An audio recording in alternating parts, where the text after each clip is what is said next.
What's up, guys? It's Tamika, and I have a story that I want to tell you all today.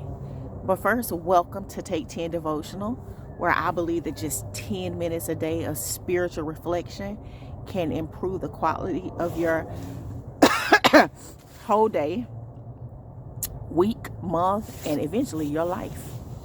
So, I want to tell you, I remember when my kids were small and they were like in middle school, elementary. And we moved into this house, which was like our dream home. It had 4 bedrooms, 2 living rooms, in-law suite downstairs, 2-car garage, um, like 3 bathrooms. I mean, it was this house a huge deck. This house was just everything we wanted. And when I moved into the house, the landlord did not tell me, which they were not trying to be deceitful because I got an amazing deal on this house. This couple were friends of mine. In fact, they were my former employers. But I moved into the house and it was like in the dead of winter. And it was cold. I remember our first night there. I didn't have a lot of furniture when we moved in. And I went to turn on the heat. And the heat was not coming on. And I'm like, what? I know the heat work in this house. What is going on? I didn't realize that this house was heated by gas and the gas was not on. And I was just like, oh my goodness, what am I going to do? Now, I did some investigation. I called the gas company the next day and found out that it was going to cost me about like $500 to get this gas heat turned on. $500, which I did not have. That was a lot of money for me. So I was just like, oh my goodness, what am I going to do? So I got in contact with my daddy, and he let me come and get like a few space heaters that he had. And so I remember thinking, okay, I'm gonna just get these space heaters from my dad. I'm gonna be good. Well, guys, I found out pretty quickly that a couple of space heaters, when you're trying to heat up a house that big, no ma'am.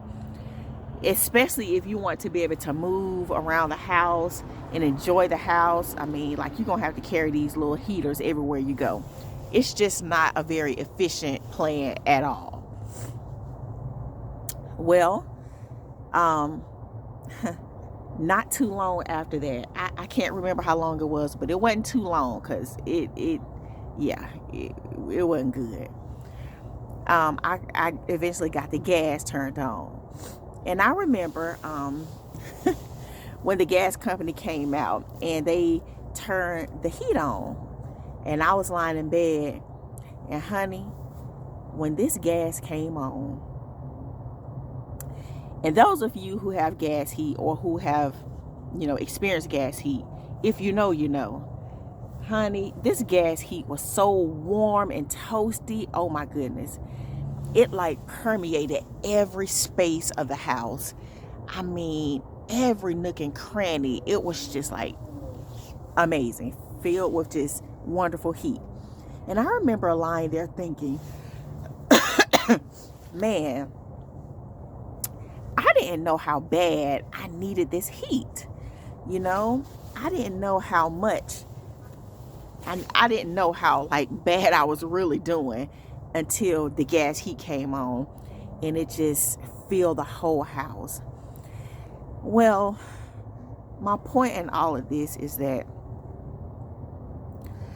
Jesus asked the man at the pool of Bethesda in the Bible, before he healed him, he asked him if he wanted to be made whole.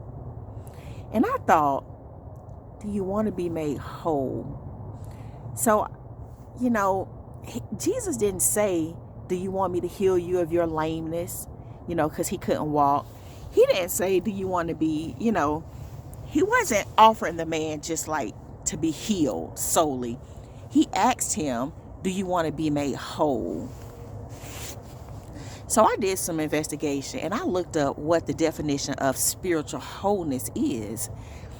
And it said that the state of being whole is basically to be in a state where you are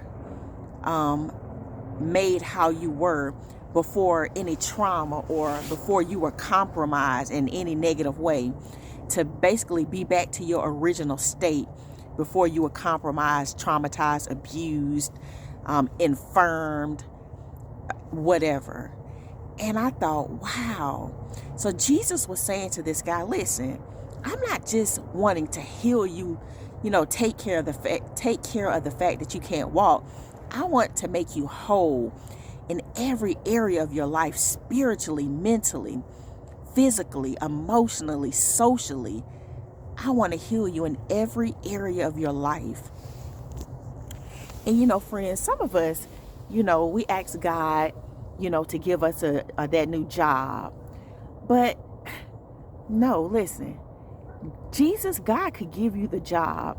But the fact of the matter is, man, you may be so messed up mentally and emotionally. You may be so inapt socially that if you got the job, you wouldn't even be able to maintain it because you just jaded, you just bitter, you just messed up from different experiences that you've had in your life. You may be asking God to restore your relationship with your children or your family. But the fact of the matter is, he could let them people start talking to you again or start dealing with you again, but it's not going to last long because you just too selfish. You too self-centered. You don't know how to love. You don't know how to do the things it takes to maintain their relationship. You need healing besides just what you think you're asking for. So what I'm saying is that the thing that I love about God is that he understands and knows our need to the core. We be asking for little space heater blessings, We just want a couple of space heaters. But God is like, no, I want to permeate and I want to feel, I want to heal. I want to restore you to wholeness. I want to permeate and feel every nook and cranny of your life. You think you just need this little blessing, but no, you need to be made whole. Every area. And so my prayer today is that we think big. Some of us, we don't think large enough. And so instead of asking God to heal you or to give you these little small things, ask God to make you whole. I know that's my prayer, friends. Y'all be blessed.